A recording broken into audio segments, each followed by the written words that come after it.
here in the city, and I had the privilege of hosting this wonderful event with Pennington.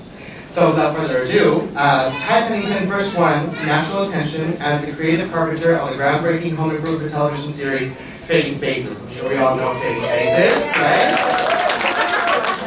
Since then, Ty has helped transform the lives of dozens while inspiring millions more as a host of the popular ABC series Extreme Makeover Home Edition. And I'm sure we've cried many, many times watching that show. Besides his numerous television credits, Ty Pennington has launched a line of home furnishings, a number of books, and a lifestyle magazine called Ty Pennington at Home. Ask Ty what makes him tick, and he'll say it's about the joy of doing things for others.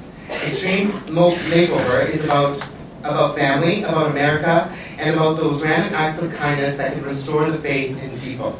I am extremely excited to introduce the spokesperson for Marketplace Events Home Shows, Ty Pennington.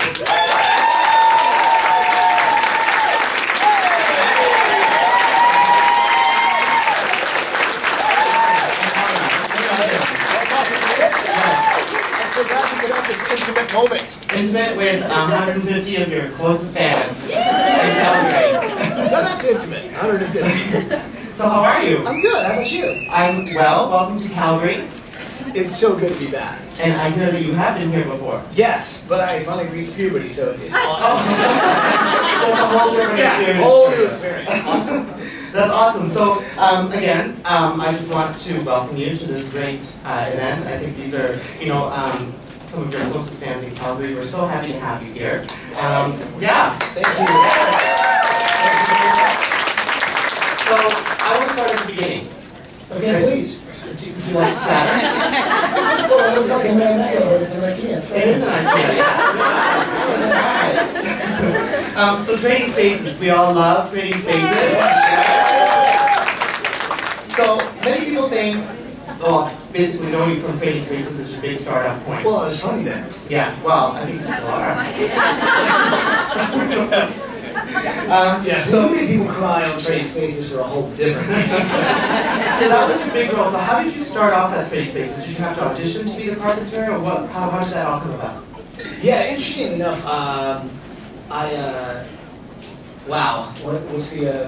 so basically I've done many things in my life, and I've been on camera for a couple of things.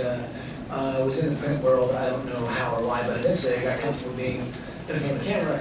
And I realized that I was being hired on some of these jobs, like commercials and other things like that, to make other people feel comfortable. So that, like, you know what I mean? Like, they're laughing in the shot because I said something, or whatever. So I made other people feel comfortable on camera. So, but that doesn't mean you get booked on every gig. So anyway, so then I went on this audition. My agent brought me in. I was trying to get out of the business, to be honest with you, because waiting on a phone call to see whether or not you work just didn't work out for me financially. So, so I went back to building and started having my own running. But then I went on an audition with a carpenter, and so I went, and there's like a bunch of large strapping male models, basically, is what they were. And a couple of them had like some brand new tool belts on that obviously just picked up on the way. So basically just for the looks? Yes, there's a lot of that. And then I went on, and actually the lady that did the show downstairs with me was the one who was casting, right? So, and so it was one of those moments that actually Frank was the guy on camera with me. He asked me to build him a box, and I said, "Oh, would you, something in pine, maybe something you could sort of be lowered down in?" He goes, "No, like a flower box." Oh, great. So, right.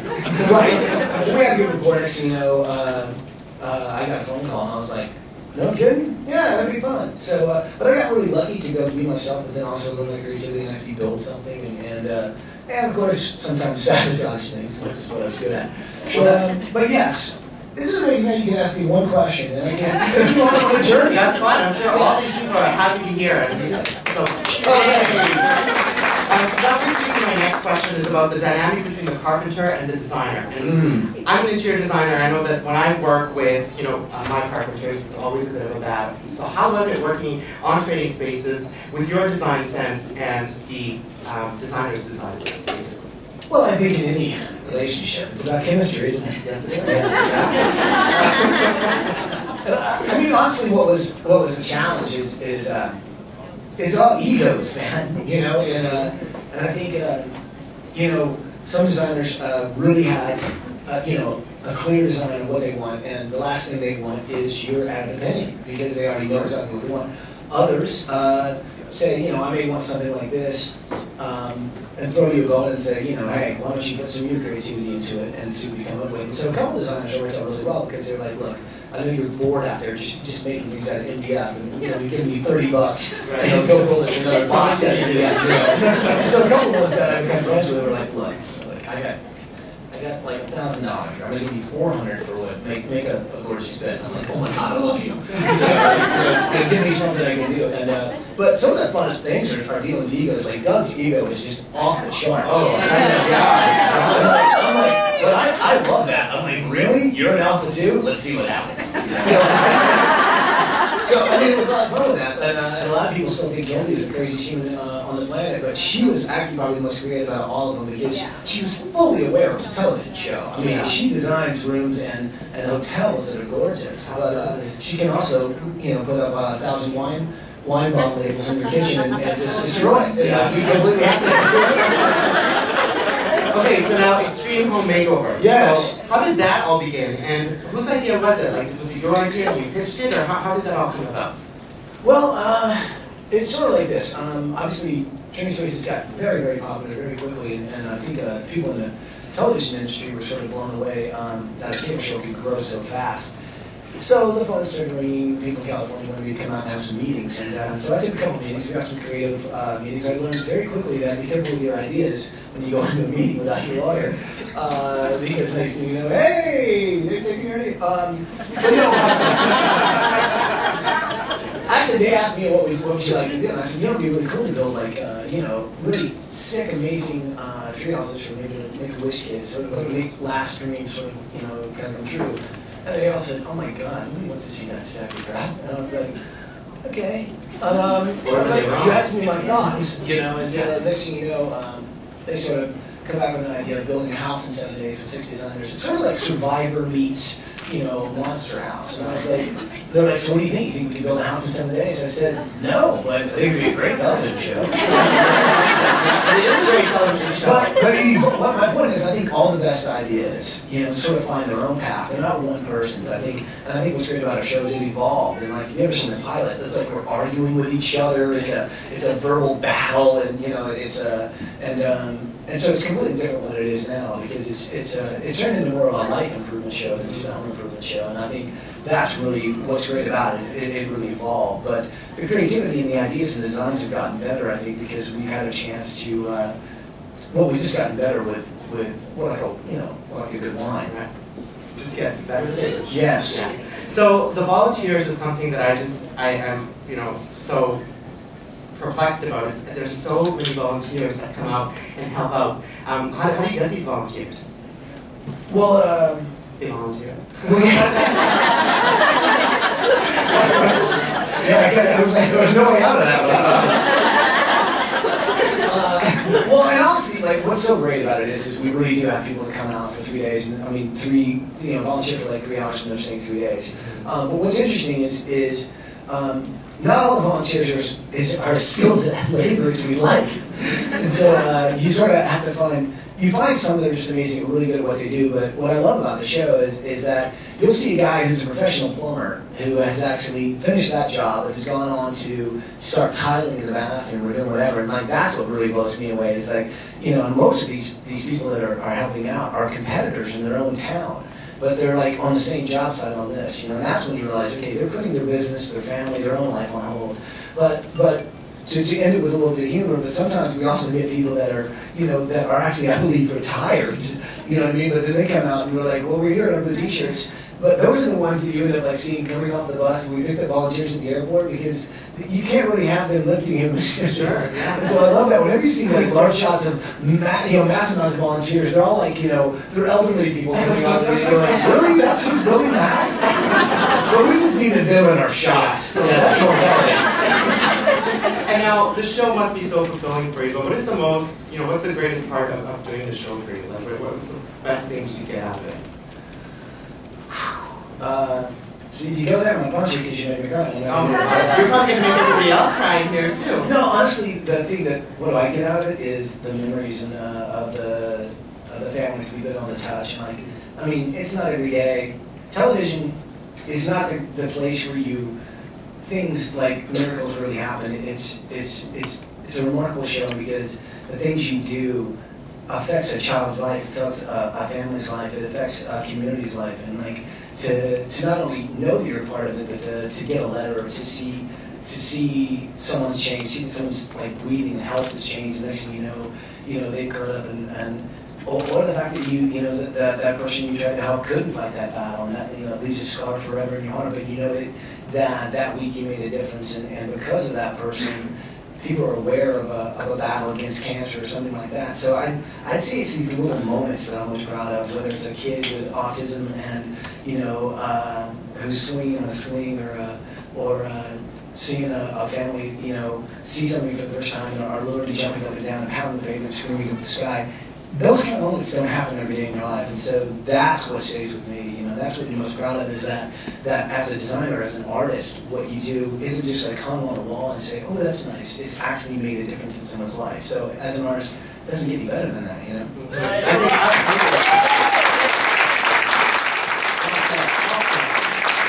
So Inside the Box, which is your new show on W Network, which was premiered, I think, a couple of weeks ago here in Canada.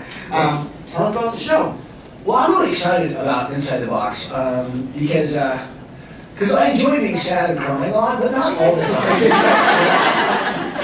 But Inside the Box is an idea I came up with while we were, I was with my team, we were discussing TV shows and some concepts that might be fun. And I got a call from people on the train and said, hey, listen, so we have these design producers that work on the show that sort of trying to get our materials that we need and order this and order that. And so basically was told, listen, that wallpaper you wanted that was really going to be so awesome, yeah, no, we can get that.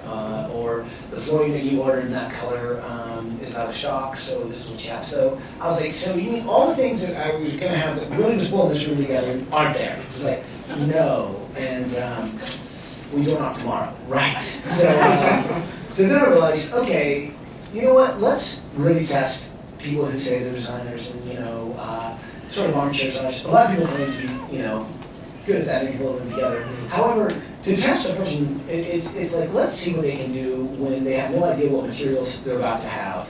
One, they also, are constricted to a limited amount of them, and then also test the boundaries on can they think outside the box if they only have a limited resource. So basically, give an artist less and see if they can create more, because that's what I would want to be involved in. That's the kind of competition I'd want to see.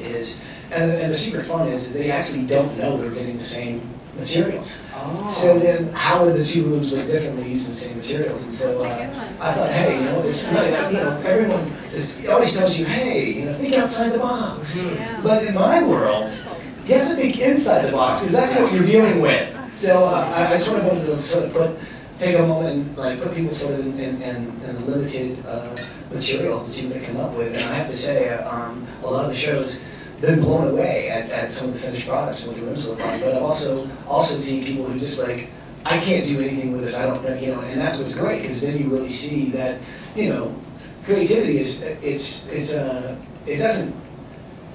You have to really find that inner designer when you're limited with products and basically designs you never put in your style. And sometimes it's also fueled by, okay, well, I only have a certain amount of time and I only have this, so what am I going to do? And when you're under pressure, I think that's when the best designs come out. And it also shows you what you can do in a limited budget, too. It's not like we're putting gold leaf in there either. So, yeah. You know what I mean? So that's what's fun, too, because I think in this economy, too, it's everyone's thinking, to try to get more with less. Mm-hmm. Absolutely. So, Jeanette Ewan, who is a good friend of mine, awesome, and I know that she's on the show. Yeah, great energy, too. Really. And also brilliant as a designer as well. So what's her role in the show? What does she do? What's her part? Basically, she does a lot because,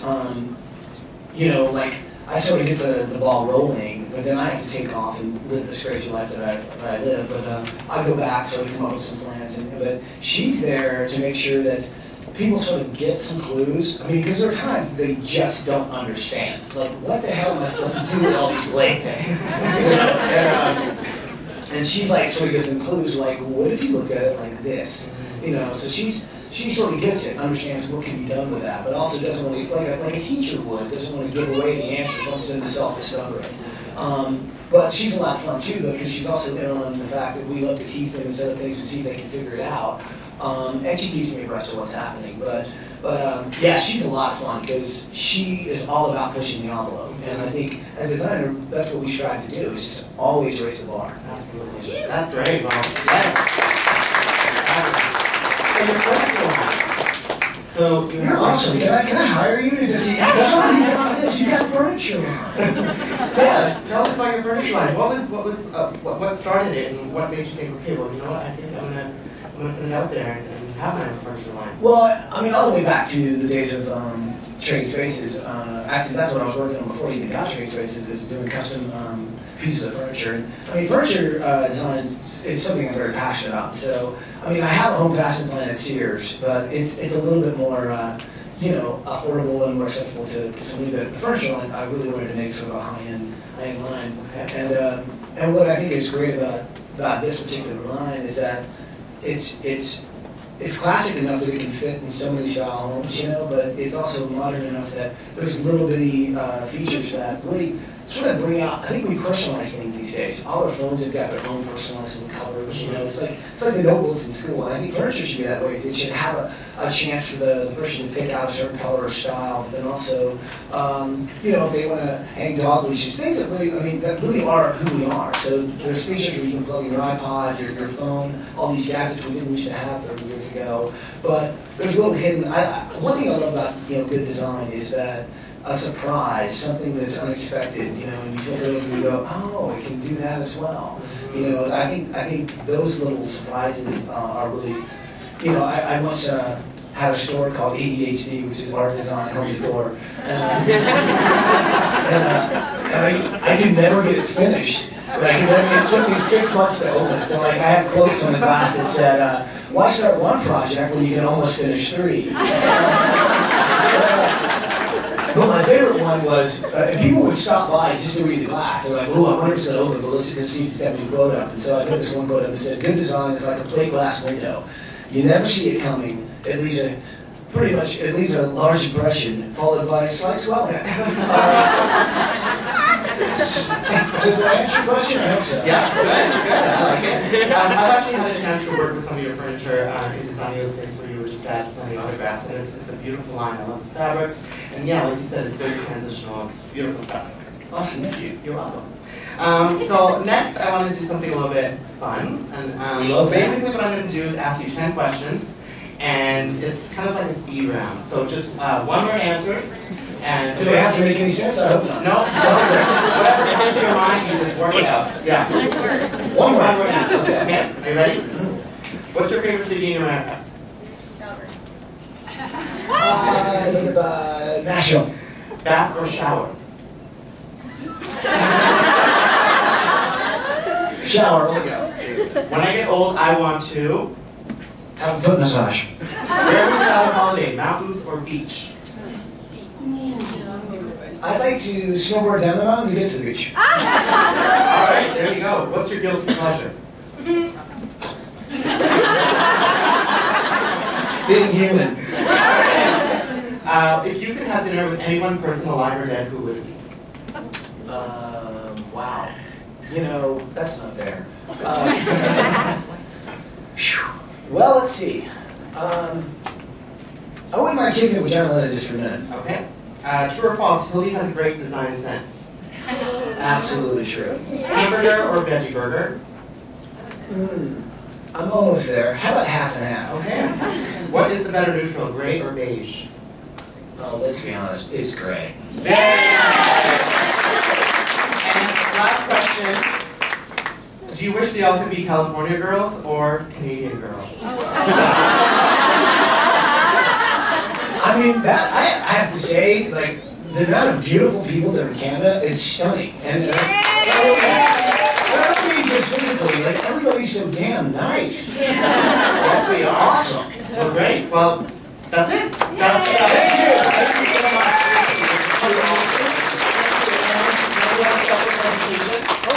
Presentations. Come on up. Oh, It is my honor. It is my honor on behalf of the City of Calgary and the Calgary Stampede to present Mr. Ty Pennington with our honorary Calgary white hat.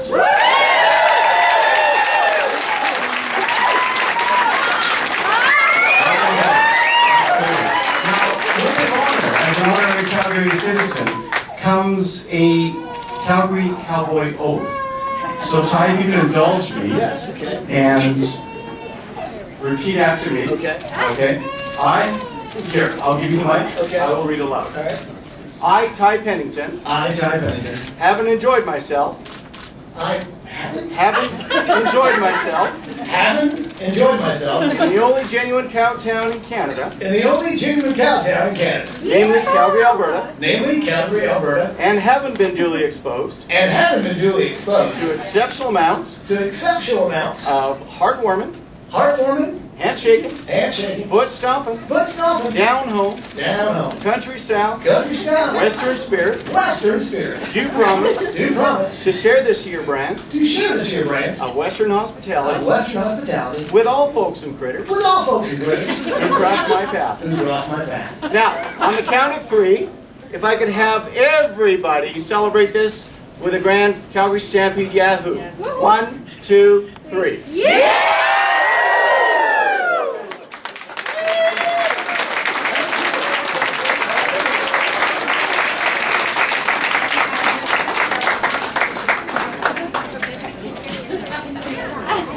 That was awesome. Thank you.